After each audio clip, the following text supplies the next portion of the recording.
J'offre une caisse de cidre à celui qui me trouve une véritable différence de fond entre Valérie Pécresse et Emmanuel Macron. Bienvenue dans un nouvel épisode des Clashs légendaires. Bonjour à tous. Sulfureux, provocateur, taquin et tellement malin, Éric Zemmour défraie à chaque passage télé. Vous ne m'avez pas fait l'honneur de me lire, c'est pour ça que vous allez parler très tranquillement de mon livre. Les chroniques des tabloïds et dur de garder son sang-froid quand c'est Éric qui se trouve en face de toi. On va en parler de votre cas. On va en parler de votre cas. King du buzz, de la punchline et de la critique, Éric Zemmour ne se fait pas prier quand il s'agit de faire les taux d'audience. Et j'ai une longue cuillère.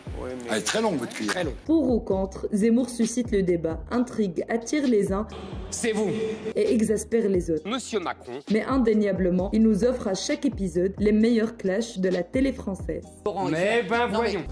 En revanche, j'estime que la solidarité nationale doit redevenir nationale. Dans les médias, le va-et-vient des chroniqueurs et des présentateurs d'une chaîne à une autre fait partie des règles du jeu. Il y a un jeu. Il y a un jeu. Il y a un jeu. Mais cela traduit bien évidemment les coulisses des programmes où parfois l'ambiance n'est pas tip-top. Ben vous croyez où là? Je suis pas Lénine. D'ailleurs, certaines ruptures médiatiques ne se passent pas à l'amiable. Le vivre très douloureusement. À ce sujet, Zemmour, questionné sur le plateau de Thierry Ardisson à Salut les Terriens, revient sur son clash avec Ruquier, dont on n'est pas couché, et les raisons de son licenciement.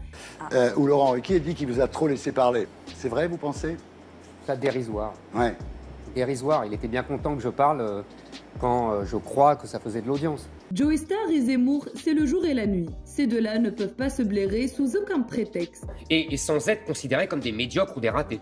Invité à l'émission Zemmour et Nolo, le rappeur n'hésite pas à affronter le polémiste. Un face-à-face tendu, c'est le clash assuré. C'est quand même Vous savez, la même chose. moi, on m'accuse et on m'attaque en justice pour des propos que je tiens et on Mais après, m'explique... vous avez décidé d'être un fouteur de merde. Pas du tout, pas du tout, pas du tout. Moins que vous. Moi, ce que je vous dis Moins que vous. juste... Taxé de sexiste, xénophobe et chauviniste à C'est à vous, C'est vous. le Z exprime son ras-le-bol de cette image que selon lui, les médias veulent lui coller à la peau. C'est tout à fait à la mode aujourd'hui. Alors il adopte une stratégie défensive zemmourienne qui consiste à tacler Patrick Cohen et use du non répressif pour se faire justice. Vous ne connaissez pas l'islam, vous ne savez pas Je connais des musulmans en France. Oui, d'accord, moi aussi j'en connais, c'est pas le sujet. Le communisme aussi, vous connaissez des communistes et ils envoyaient pas tout le monde dans les camps de concentration. Et c'était le communisme. Sur le plateau d'On n'est pas couché, du temps où il était chroniqueur, Zemmour n'a épargné personne. Mais avec certains, les punchlines sont très vifs, Je suis pas très amateur de ce genre de théâtre. C'est quoi ce genre de théâtre-là? comme fut le cas face à Baffy,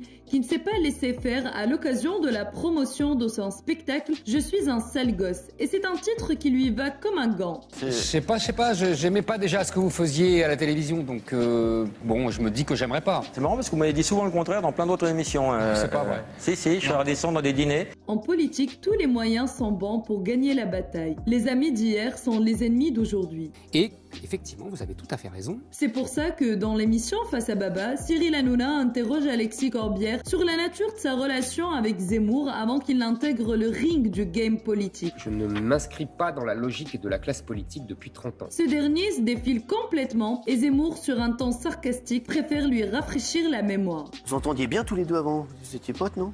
Non, jamais. Non.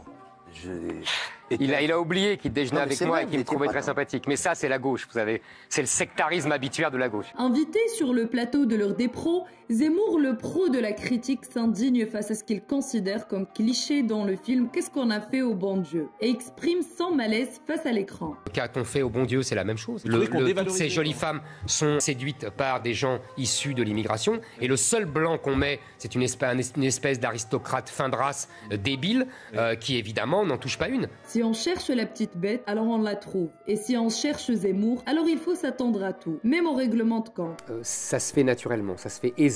Dans C'est à vous, le Z exaspéré à cause des propos de Cohen décide de vider son sac une fois pour toutes. Vous faites de la politique à chaque phrase. Vous menez un combat idéologique à chaque phrase et vous le faites depuis que je vous connais. Moi, au moins, je suis à visage découvert, je ne me cache pas. Zemmour et Nolo, avant d'être le nom de leur émission, c'est avant tout un duo authentique. C'est exactement exactement la même chose aujourd'hui. Les Laurel et Hardy de la télé française sont amis dans la vraie vie, mais pas seulement, car c'est de leur divergence qu'est né leur succès. On nous traitait de clowns. Les clowns, maintenant on sait qui c'est. Rarement d'accord avec les propos et les opinions du Z, il faut savoir que ce que la télé a réuni, eh ben la politique l'a divisé. L'histoire m'a plutôt donné raison. Car si Nolo est de gauche, eh ben Zemmour est de droite, et les deux ne s'en cachent pas. Bon, en plus, en c'était trop utilisant des arguments qui ne sont pas Non, à ils sont hauteur très bons. de ton habituel talent. Oh, Nolo, mais la Politique. lumière vient à Nolo.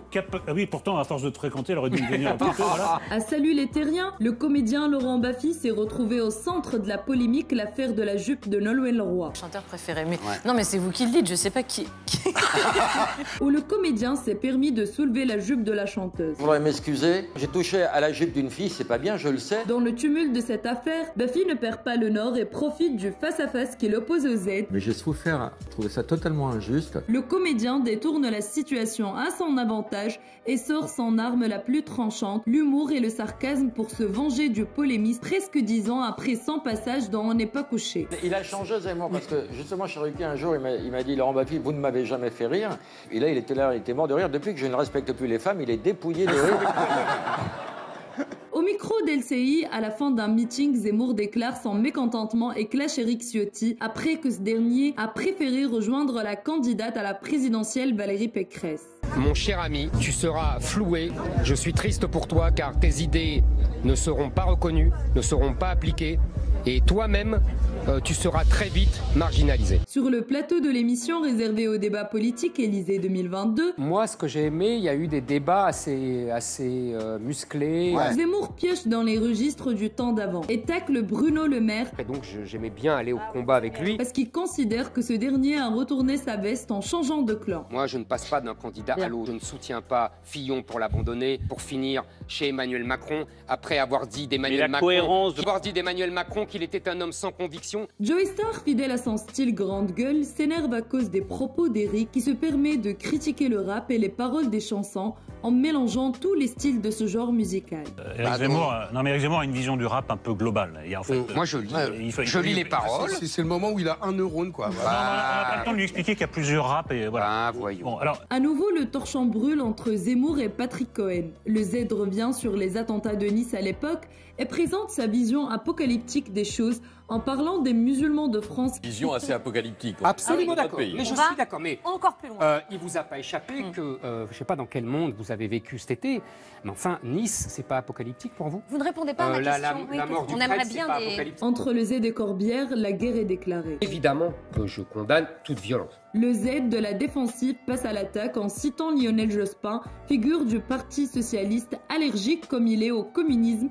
Dématérialisation mal conçue et inadaptée. Éric s'emporte face aux propos d'Alexis qu'il taxe de communiste bolchevique à l'image de Joseph Staline. Je pense que, Alors, comme l'a dit laissez-moi très parler. bien Lionel Jospin, vous faites Alors, du écoutez-moi. théâtre antifasciste. Alors, vous traitez tous vos adversaires de fascistes. Mais c'est la leçon de votre maître, Joseph Staline. Je vous ai traité. Nous ne pouvons pas parler des clashs zémouriens et ne pas faire un clin d'œil à son caractère grande gueule. Je pourrais l'attaquer en justice pour diffamation. Mais là, il s'agit de l'émission radio sur RMC, La République. Quand on est patriote, on souffle pas sur les braises. où le Z, comme d'habitude, se lâche en freestyle et tacle Charles Consigny qu'il ne trouve pas assez nationaliste à son goût. Quand on est patriote, on défend son pays contre ceux qui l'envahissent et le colonisent. tous les Français et on les Absolument. Il faut se Merci d'être venu. On ne se soumet pas au plus fort. Merci d'être venu discuter. Comme vous le faites. L'acolyte de Thierry Ardisson à Salut les Terriens, le comédien Laurent Baffy vanne Zemmour sur son apparence C'est une fausse distinction. et n'hésite pas à faire un parallèle cartoonesque qui arrache le sourire des lèvres de Zemmour.